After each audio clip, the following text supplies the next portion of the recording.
সাল্লামকে আমি নবী হিসেবে পাইয়া বিশ্বাস করে যদি থাকি, আর আমি আমার লজ্জাস্থানকে ইব্রাহিম আলাইহিস সালামকে ছাড়ার কাউকে যদি না দেখায় থাকি, তাহলে তুমি এই কথাটি যে বললাম যদি সত্য হয়ে থাকে, তাহলে আজকে জালেম বাদশা থেকে আমাদেরকে বিজয় করিও।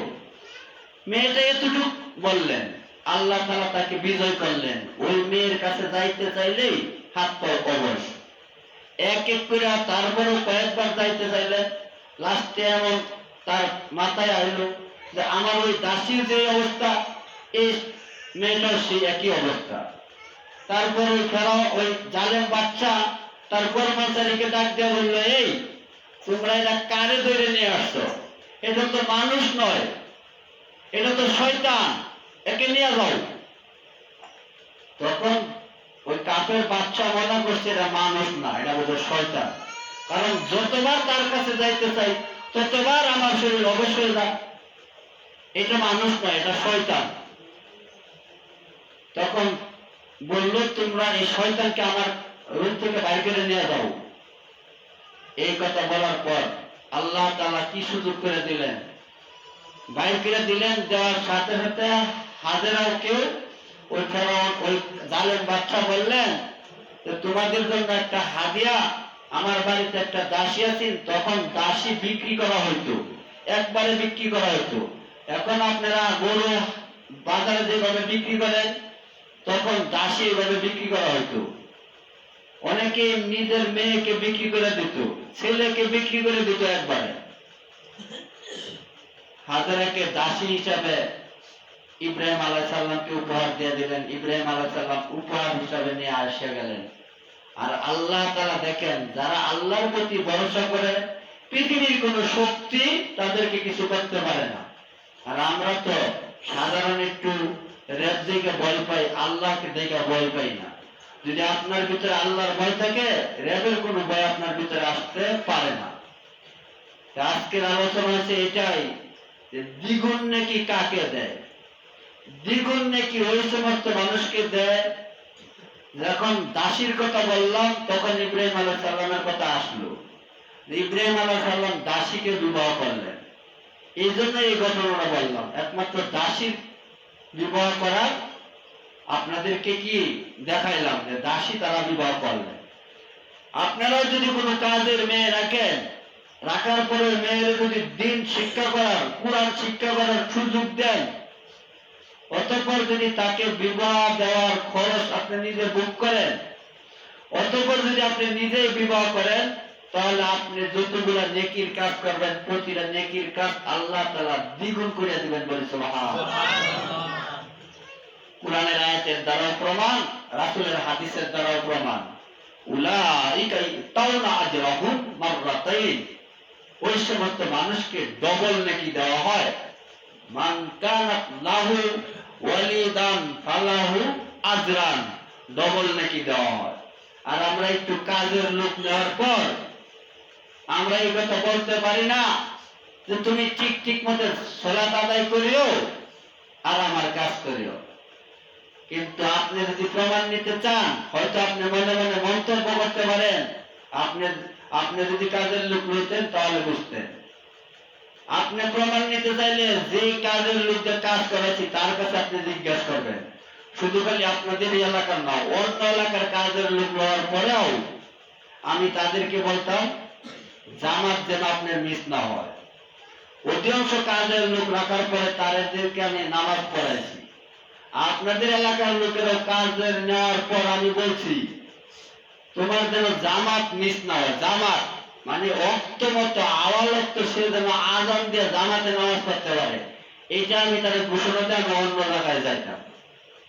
আমি বলতাম আমার কাজ যেটুক বলবো সেটুকু, কাজের মধ্যে বরকত দেওয়ার মালিক আল্লাহ। কাজ কিভাবে আপনি আগায় নিতে পারবেন যদি আল্লাহ তাআলা সুযোগ করে দেয়। আপনি একজন মানুষকে আপনি এভাবে বলে দেখেন, তুমি তোমার নিজের কাজ মনে করে করবা, ওয়াক্ত হওয়ার সাথে সাথে নামাজ আদায় করবা। এই কথাটা আপনি বলার পর আপনি যতগুলো নেক কাজ করবেন, প্রতিটা নেক কাজের বিনিময়ে আল্লাহ তাআলা আপনাকে ডবল নেকি দিবেন। বলে সুবহানাল্লাহ। আর যেই কাজের লোক অন্যের ক্ষেতে কাজ করতে যায়, চাই হাল বান চাই কাজ করেন, নিজের ক্ষেতে যেভাবে হাল বান অন্যের ক্ষেতে যদি এইভাবে হাল চাষ করেন, এখন ভাই উভয় সমান। জমি হলো চালাকি করে 7 কাঠার পর 6 কাঠা, আর হাল হলো 6 কাঠার জায়গা হাল বাইয়াতে 5 কাঠা। মানে কেসে কেউ কম না, নিজের মনে করে না। গাড়ি হলো নিজের মনে করে না, জমি হলো নিজের মনে করে না। আমি মাঝে মাঝে আমাদের এলাকার লোকেরা বলতাম, তোমাদের জমি তো রবান কে, রবান কে বন্ধক দিতে বলা 7 কাঠা, চুক্তি কাটতে বলা 5.5 কাঠা, হাল বাইতে বলা আরো কম 5 কাঠা। জমি তো রবান, যখন বেচবার যাও তখন জমি ঠিক, যখন জমি বেচবার যায় তখন জমি 6 কাঠা, আর যখন চুক্তি দেয় 5 কাঠা, হাল বায় 5 কাঠা। জমি তো রবান, একবার বাড়ে একবার কমে। আসলে তো আমি এই কথা আগে থেকেই কইতাম, আল হাক্কু মুররুন ওয়ালাউ কানা দুররুন, হক কথা কি তাওসিফ কথায় বন্ধু বাজার কথাবার্তা বিরান বাজার। কিছু মানুষকে মানুষ দেখলে কষ্ট পায়, আমারে কিছু মানুষ গালাগালি করে, শুধু আমারে তো গালাগালি করে, মারধর করে না। নবী রাসূলদেরকে গালাগালি করতেন না, মারধর করতেন হক কথা বলার কারণে। আমার লোকটা আযান দেওয়ার কারণে অনেক মানুষ আমাকে গালাগালি করে, যে কাজের ক্ষতি করে, এই করে সেই করে। আরে হাদিস দিয়া বোঝাই, তাদের মসজিদের বড় ইমাম, তাদের কাছে হাদিসগুলো মোবাইলের দ্বারা পাঠাই। আজকেও দেখাইলাম যে দেখো তোমাদের ইমাম সাহেবের কাছে এই হাদিসগুলো আমি মোবাইলের মাধ্যমে পাঠাইছি। তোমাদের ইমাম সাহেব জিজ্ঞাসা করো যে আমি আযান যে আওয়াজ দেই, এটা ওয়াক্তের আগে দেই না পরে দেই। যদি কোনো মানুষ ওয়াক্তের 1 মিনিট আগে আযান দেয়, দূর হয় আবার তার আযান দিতে হবে।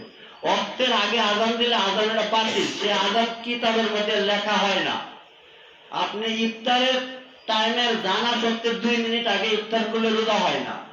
তদ্রুপ ওয়াক্ত আসার আগে আযান দিলেও ওই আযান বাদ, ওই আযান হয় না। আবার সে জানার পরে আবার আযান দিয়ে তার নামাজ পড়তে হবে, যদি 1 মিনিট আগে ওঠে। আপনাদের পাশের মসজিদে মাঝে মাঝে ফজরের আযান 3-4-5 মিনিট আগে হয়। তা আমি দেয়া বাজে তাদেরকে বলে দিই, গত কয়েকদিন আগে দেওয়া হয়েছে, বললাম আপনাদের মসজিদে কি ক্যালেন্ডার নাই, ওয়াক্তের সময়সূচি নাই? তো আছে। জোহরের আযান দিন পরে আর ফজরের আযান দিন আগে, এটা তো বুঝলাম না। তো ক্যালেন্ডার তো দেখছি না, না এটা তো হইতো না। গরু কিনবার গেলে লেজ তোলাতে দেয়, আড়াইয়া দেয়, ঘুরাইয়া দেয়, গরু হইল ক্ষণস্থায়ী আর সলাতেও চিরস্থায়ী। আবার গরু উদাহরণ দিলে আবার মন খারাপ করেন না, গরু উদাহরণ দিই। পুতেরে যদি বিয়া করান, বেডটেন 2-3টা লাগাইয়া দেয়, বুড়া আর জোয়ান দেহ বাজায়া উল্টায়া পাল্টায়া, চুল লম্বা কতটুকু, কাইক কিভাবে দেয়, চোখ কি, নাক কিরকম, দাঁত উঁচা না নিচা, উল্টায়া পাল্টায়া ঘুরাইয়া ঘুরাইয়া পুতের ভয়। গরু কিনে লেজ তুলাতে দেখে হাড়াইয়া খাওয়াইয়া, কিন্তু নামাজ পড়ে ক্যালেন্ডার দেওয়ার সময় পায় না, সূচি দেওয়ার সময় পায় না। আমরা প্রতিদিন সূচি দিই, আইলেই তুমি নামাজের করো, তোমার সামনেই সূচি ক্যালেন্ডার, তুমি এটা দেখে আযান দিতে পারো না?